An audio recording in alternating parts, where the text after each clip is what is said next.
Hey, welcome along to today's pre-summit chat, because it's really interesting one today, the way that it's all rolled out. This is the fifth of the series leading up to the House Sitting Summit on the US Thanksgiving weekend. And I am now Jody, the solo sitter. So Nat and I have actually split up for 4 days. She's headed to the south of the country. I'm still at the same original house sit that we've been at for a month. And it's so appropriate. We did not plan this at all. This actually only came about within the last week or two that she wasn't going to be here. But I feel like I'm part of the gang now to be able to talk solo sitting with our two guests today. So both of them crossed the Atlantic in the UK. So Julie has just finished a mammoth trip, and including house sitting all around Asia, all different parts of Asia. So she's back in the UK now. And Alan has joined us. He was a bit of a last minute ring-in for me to help me out here. And it's really cool because now we've got the 30s, the 40s and the 50s in age groups, which is really fun. And Alan's from Canada and house sitting in, I guess, sort of the Midlands area of the UK at the moment. Yep. So guys, hello. Thank you for being here. Hi. So we've known Jules for a good few years now, and Julie has done all sorts of house sitting and business sitting on and off for years, but I think it was probably only this year that it really became kind of like official. You were going into an area and wanting to incorporate house sits into your travels. So how did that go for you? A solo woman traveling around in Asia. What an experience. Tell us a bit about where that came from. Yeah, well, it has been a pretty amazing experience, actually, but it's something that I wanted to do for some time. And I've been house sitting, as you rightly said, house and business sitting on and off now for quite a few years around the UK and some more local parts of Europe.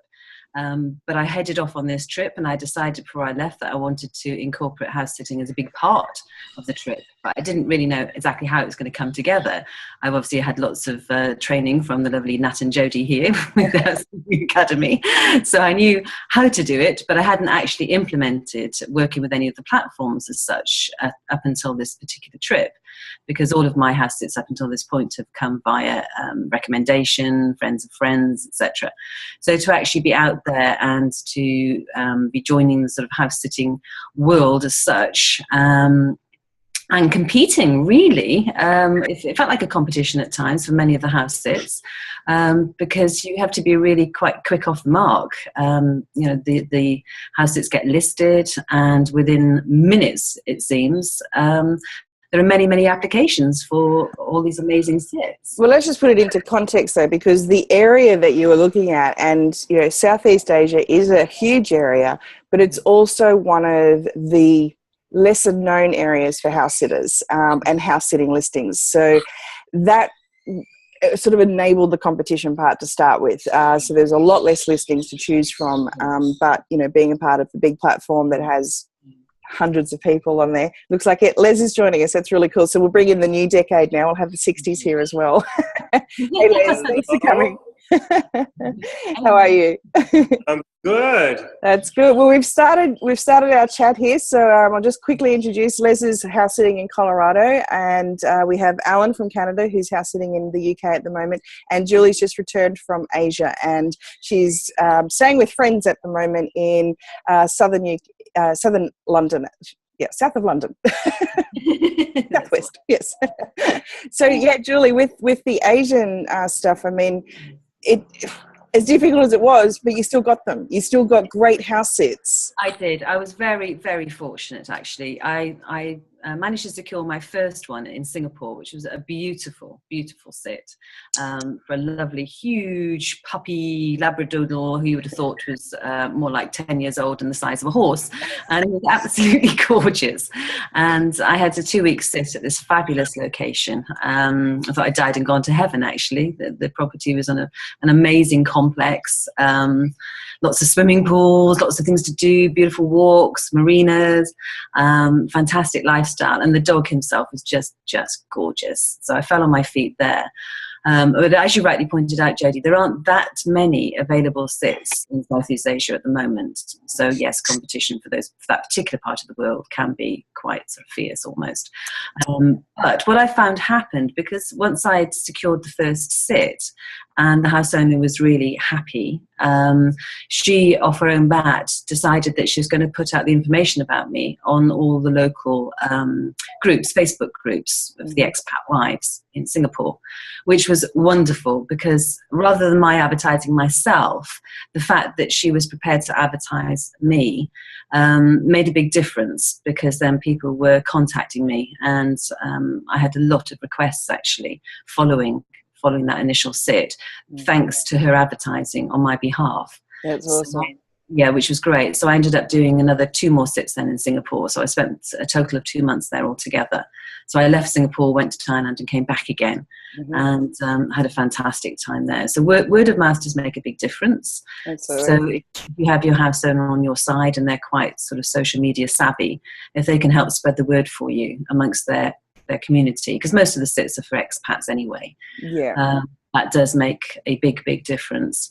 Having said that, I've just secured my first UK sit via a platform over Christmas, so I'm really looking forward to that. I'm going to be house sitting a beautiful, like, small manor house really in Surrey. Very nice.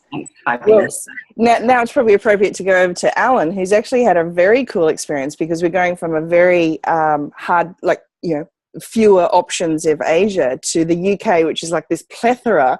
And he was just telling me, from the moment he decided to start house sitting, he had 4 months lined up. So tell us about that, Alan. Like, why the UK? So I already had planned. This is at the beginning of this year, in about, I would say, February-ish. I just stumbled across house sitting. Someone had mentioned it through one of the nomad groups that I was in, and I had no idea what it was. So I started doing a little bit of research, and it led through within a 72-hour period. It went from me not knowing what house sitting was to me booking a few months worth of house sitting gigs in the UK. So I already had plans to visit Europe, which was my first time here. And I had sort of a 2 or 3 month period, and I didn't really know what I was going to do. I already had a ticket booked. And obviously this has changed a lot of my itinerary, and I ended up not using my flight back because I booked all these house sits. But yeah, I ended up doing a few here, and then I went over to Switzerland for a little while, and then now I'm back here in the UK for a couple long sits, and then I'm off actually to Southeast Asia after this. I'll be in Kuala Lumpur for a month. So. Well, it's nice that you'll be going down there with quite a few references under your belt. So that probably has worked out really well as well. So yeah. What's interesting, though, I just wanted to point out, being a Canadian passport holder, is that the European area has the Schengen borderless system, and that means that you've got 90 days within Europe for the whole of Europe. So the cool part about having house sits available in the UK is that when you do have to leave the area, you've got time in the UK in order to then go back into the Schengen. So absolutely. Well done. So from a mindset perspective then, I guess you never even thought about it. It just showed up and you just followed it, or you haven't had any issues getting started? No, I've been traveling for the most part full time for the last 5 or 6 years. Obviously, my first year or two was mostly just hotels. The last few years, a lot of Airbnb or house rentals. And it was always one of the bigger expenses, obviously flights and hotels and accommodation being the bigger ones. But I just hadn't thought of, other ways. I just figured Airbnb or, staying at a place for a month. That's already such a huge savings from hotels. I thought that was pretty good. But once I stumbled onto it, it was sort of just like a light bulb that went off and said, wow, this could be really something. I really need to follow up and figure out what it was. And so, yeah, hours and hours of research within the first 24-hour period led me down that path. Excuse me, my dogs here are barking, so we'll talk about that shortly, about house sitting with 3 dogs under 3 as a solo, which is what I'm doing at the moment, and it's hard work. Yeah. So Les, your situation, you kind of, where did you start? Let's tell us about where you started more than anything. Well, I used to be a Red Cross volunteer, and I was out on a deployment, a national disaster, and met a colleague who mentioned house sitting. And I thought, how interesting, since I'm retired, why don't I try that? And right off the bat, I got declined. And a week later, the same homeowners called me and said, oh, our sitter fell through, can you come? So that was 2 years ago. I actually went back to that house sit a second time, and I'm now currently in my 15th sit in the US. Well, the cool part is that if these guys didn't know, Les has actually just finished up a 7-month house sit in Oregon. So had a little bit of separation anxiety about leaving his boy that he had there for 7 months. Walter. So it's absolutely possible. So yeah, really want to, let's get into the guts of sitting as a solo. I'd like to look at probably the challenges and the benefits of what house sitting brings to sitting about, not only just traveling on your own. I mean, I think it's so inspirational that Julie has just spent all this time in Asia, traveling around as a single woman. Alan, 5 and 6 years on the road, obviously traveling is just totally your thing.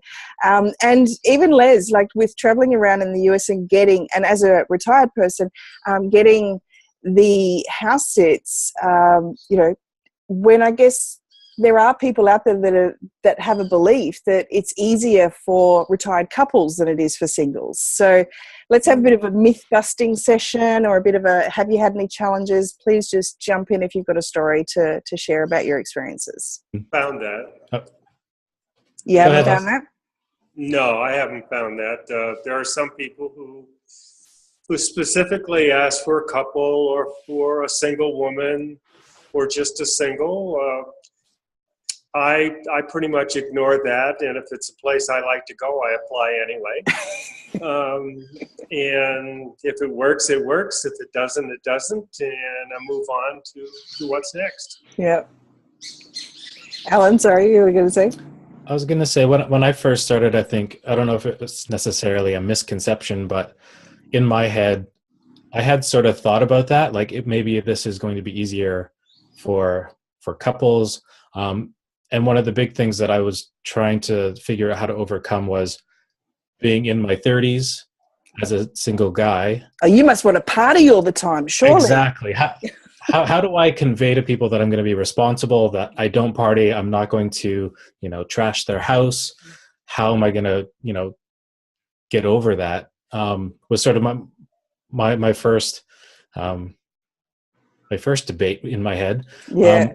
But then it came down to, just a little bit of transparency. So, showing them, look, I've been traveling for all this time, and I do have an Instagram account. Check out my travels and the photography that I'm doing, and all the stuff that I'm doing isn't necessarily drinking and doing all that kind of stuff.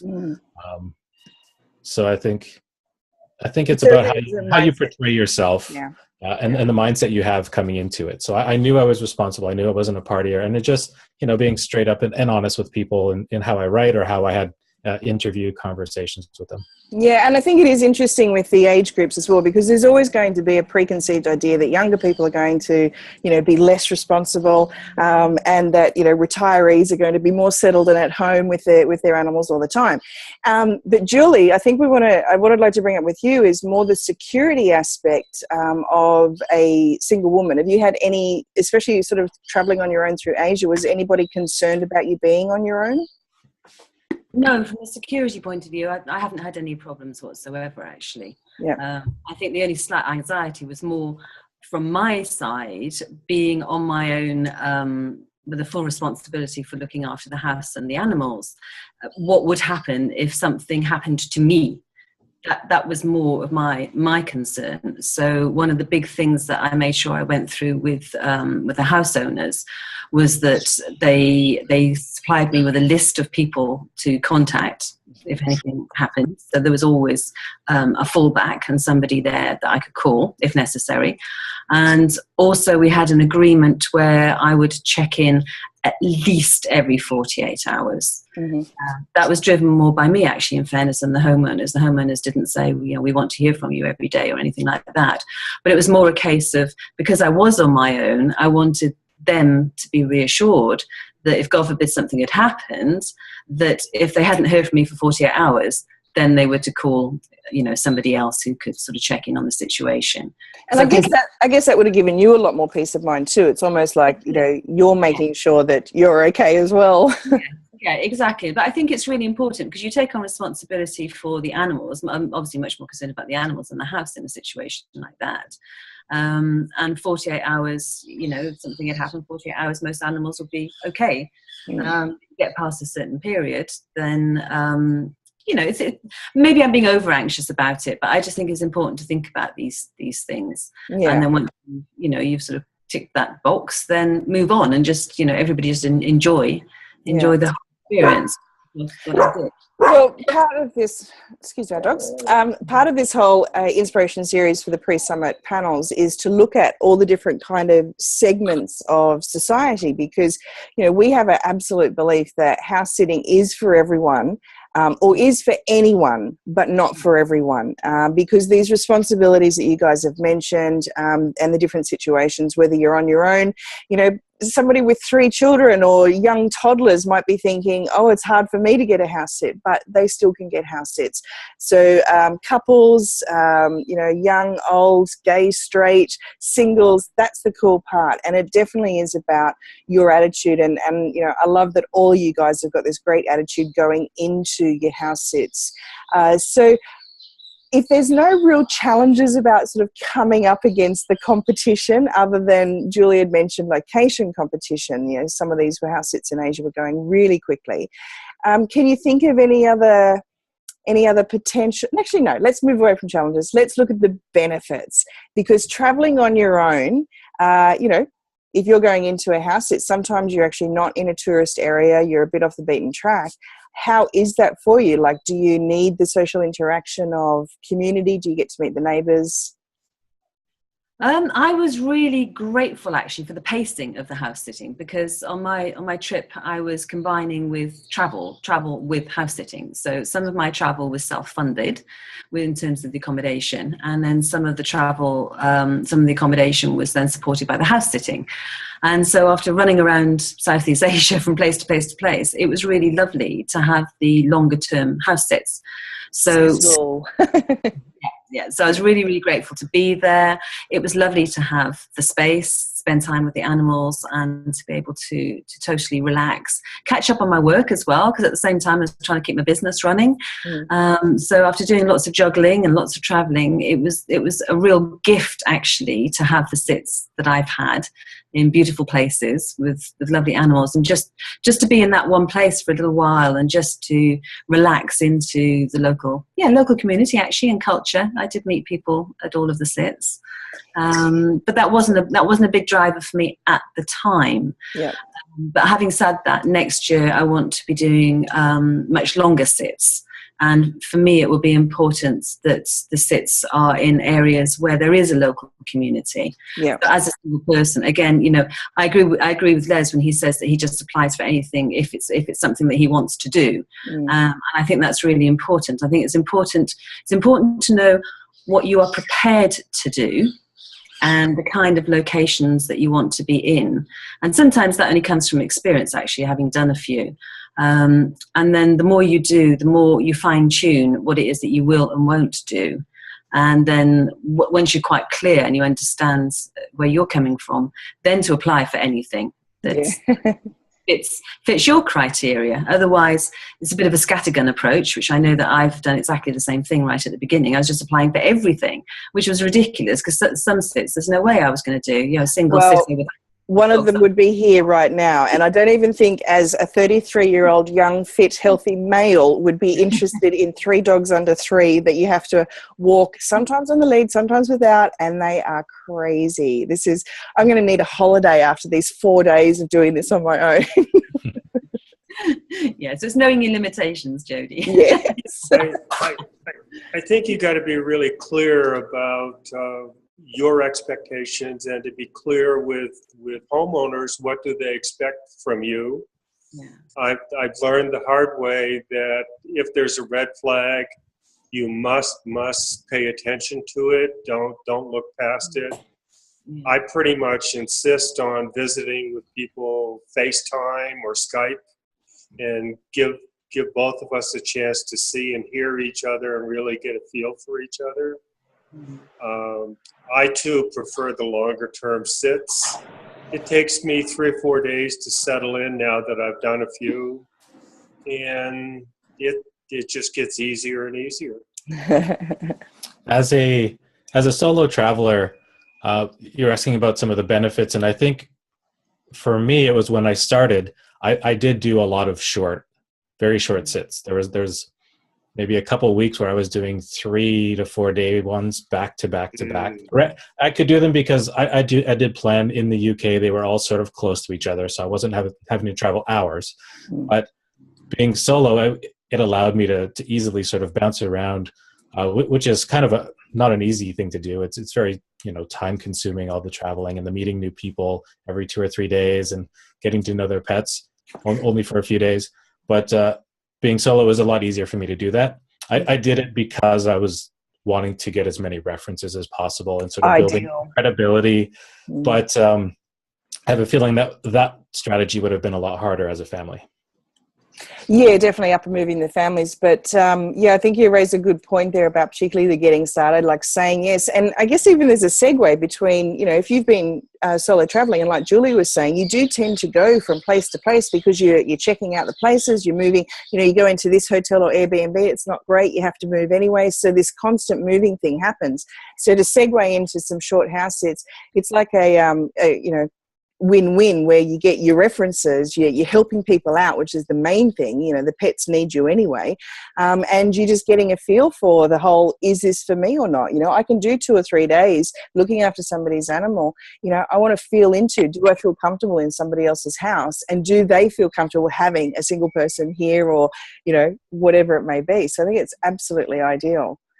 And as Julie was mentioning too, you have your own phases where sometimes you're really just wanting to get out on the road and go explore everything. And then you get to the point where, for the next couple months, I think I'd like to sort of slow down and do nothing. So I'm 3/4 of the way through a 2-month house sit here in the UK. I'm in a small little cul-de-sac on the edge of town. There's not really much going on around here. But for me at this point, I was ready for that. I had been doing a lot of bouncing around, and I wanted to spend a little bit more time with work and some side projects and things. And it's been a perfect sort of relaxing time. I have 2 weeks left, and now I'm sort of ready to get going again. Yeah, it's funny, isn't it? Well, Nat and I found that our sweet spot somewhere between that 6 and 8 weeks. We have done longer ones and we have done shorter ones, but that sort of feels like the right for us. But it's hard to come across, sometimes you still have to take the little 8-day ones or what have you, as little cat fillers.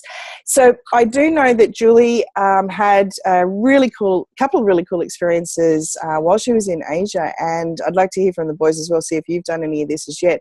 But meeting up with fellow house sitters. So you had the opportunity to meet the amazing explorer mum.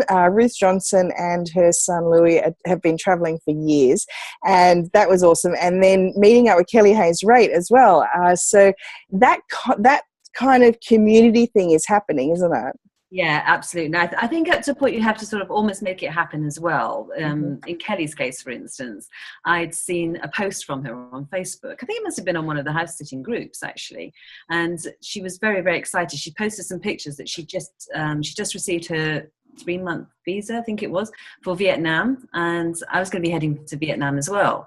So although we weren't actually friends on Facebook at that point, I'd seen some of her posts, her house sitting experiences, and so I contacted her and asked her when she was going, and I said, this is when I'm hoping to be there. Anyway, to cut a long story short, it turned out that we were both there at the same time. And it was great. So we met up, and through Kelly, we met up with another couple of friends of hers. And they were these guys were so enamored with what we were doing that by the end of their visit to Vietnam, they decided that they wanted to become full-time house sitters. So off they went back to Asia and spent the next few weeks setting up their profiles on all these different platforms. And the next thing we know, they're gallivanting all around the world doing all their house sits. They managed to get them straight away. It was incredible. Yeah, that's awesome. Yeah, within weeks they were in London and France and all over the place, up north, near where Alan is. So they it was just amazing how one thing, the enthusiasm and the passion just spills over. And so many other people, when they hear your stories, want to experience some of the same kind of lifestyle. So Kelly and I had a blast, you know, together, and also with these other guys as well in Vietnam. And then I met up with Ruth and her son in Singapore, which again was through Facebook. Actually, good old Facebook. You know, I heard that they were around, and we contacted each other, and yeah, we spent a bit of time there together, which was great. It's really fun, and I think there's more and more of these offline meetups happening because of the online space. And I don't know, I mean, just here by myself here for 24 hours or so now, you know, you really do rely on this sort of social contact through the internet. And, you know, yeah, we are working online. Julie has a business in the UK, 𝗍𝗲𝗍𝗀𝗍𝗂. She runs events. So it's actually an offline business, but in the preparation, you need to be able to stay communicated. Alan, you're working on some projects as well, and obviously with your photography and blogging, etc. And Les, even just to find the house sits, I guess the internet is important for you. So it's all become... Can't live without it. And also Les is uploading all of these great little videos into our Academy Inner Circle group, where it's like where the cats are playing and just sharing a piece of life. You know, it's really cool.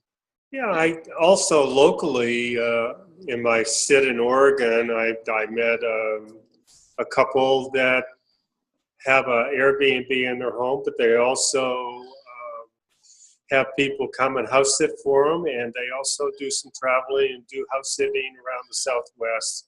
So as you get around and you just mention it, just walking on the beach with Walter, you meet people and say, oh, you're a house sitter, what's that? And the conversation goes from there. Yeah, that's it. And with actually talking of that walking on the beach thing, I know that in the UK there are some amazing parks, and socializing in the UK can be interesting, particularly when you're in the bigger cities. A lot of people tend to do the head down thing. But Alan, have you met anybody while you've been out walking the dogs? Or I've been meeting a lot, yeah. Especially up here in the north. I find it's a little bit more, I don't want to say more friendly. It's just a little bit more open to just say hello. But there are a lot of bigger open spaces where I've been able to, you know, I'm just walking my dog along. He runs off and meets a group of dogs, and now I have a new bunch of friends. So it does happen quite a bit. And then you end up talking to them, and like as I was saying, you start talking about what you do, and they can't believe it. You start talking more, and then it just snowballs into just hanging out with different people and meeting them that way. Yeah. Well, there is also the conversations that we have with our pets, and I know that we can certainly have some great conversations when we're on our own. It's like, tell me what's going on, and that unconditional love. Oh my God, isn't it just the best? It's awesome. Yeah. I think that's the hardest part for me, actually, is the saying goodbye. Yeah. So attached to the animals that I'm looking after. I find it really, really hard. Yeah. I just have to go in the end, because like, I'm off. Well, Les had Walter that he had to say goodbye to after 7 months. He would have felt like he was yours. Yeah, I keep waking up in the morning thinking, oh, I got to get Walter out to do his morning business, but he's not here. But at least you got those two crazy cats entertaining you instead now. Yeah, last night was the first night that they spent the night on the bed with me. So it's taken 3 weeks. Is it getting colder though? No, not bad, not bad. It's snow in the high country, but down here at 6,000 feet, it's not bad. Yeah, very cool. Well, I really appreciate you guys coming along and sharing. I mean, anybody who's watching this that's thinking about going house sitting, and I love the way, you know, Les is sort of a bit more like us doing this full time. Julian and Alan are mixing it up with their travels and different experiences. So yeah, if it's right for you, then definitely explore it. I think, Alan, you've given some really good ideas just on what you've done for people to get started. Do something small, like short time locally, get a couple of references under your belt, and more than anything, just get a taste for whether this is for you or not. Julie, I know that we've discussed in the past, there are some sits that you just won't apply for because you're not comfortable being, out of town or having to drive a car on the wrong side of the road, or, all of those things. So sort of, you've brought up that boundary setting, or just knowing what it is that you can do. And I love the tips that you said about that checking in, particularly for single women, that check-in factor, if that works for you. Absolutely great idea, because it gives you peace of mind and confidence. That's awesome. And Les, just keep getting those long-term house sits, and I don't know, you're probably never going to share them because you'll be like, no, these are mine. No, sure. I don't mind sharing any of them. More the merrier. It's just... Well, speaking of sharing, the Explorer mum, Ruth Johnson, we actually did do an interview with her a couple of years ago, and she has done a buddying up house sit. So something to also think about is you don't have to be a couple per se. So Ruth has actually house sat with a friend in the past. So that's always an option as well. So we know of people that have had their, one of their parents come and stay with them. But again, it's all about communication with the homeowners. So thank you so much. We'll put some links underneath this video for people to get in touch with you. If you've got profiles, I'll get all that information sorted out. But I highly recommend that everyone go and visit the nakeddragon.co.uk website, which is Julie's, because if you're in the area, there are less events happening each year now because she's hitting the road more, but there's some awesome events coming up within the personal development and spiritual and healing arenas. So tell us, just actually little plug, what's coming up in the next month for you for the Dragon? Okay, got 3 events actually coming up, 2 in Wales, beginning of December, with an inspirational speaker called Lorna Byrne, a lovely Irish lady who has a huge following. She's connected with angels since she was a child and has a really interesting tale to tell. And yes, she has many fans. The Saturday sold out, but we still have tickets for Sunday the 4th of December. And then on the 11th, Sunday the 11th of December, I'm hosting the annual Christmas concert with a fabulous singer called Lucinda Drayton, and that's at Kew in southwest London. So 2 in Wales and 1 in southwest London. So I hope to see you soon. All right. Thanks. Thank you so much. Thank Go and you. say hello to all your pets for me now. Yeah. And if I get lonely in the next 48 hours, I'll give you a buzz. Thanks, Jodie. Have fun with the dogs. I will. Cheers. Thanks. Bye. Bye.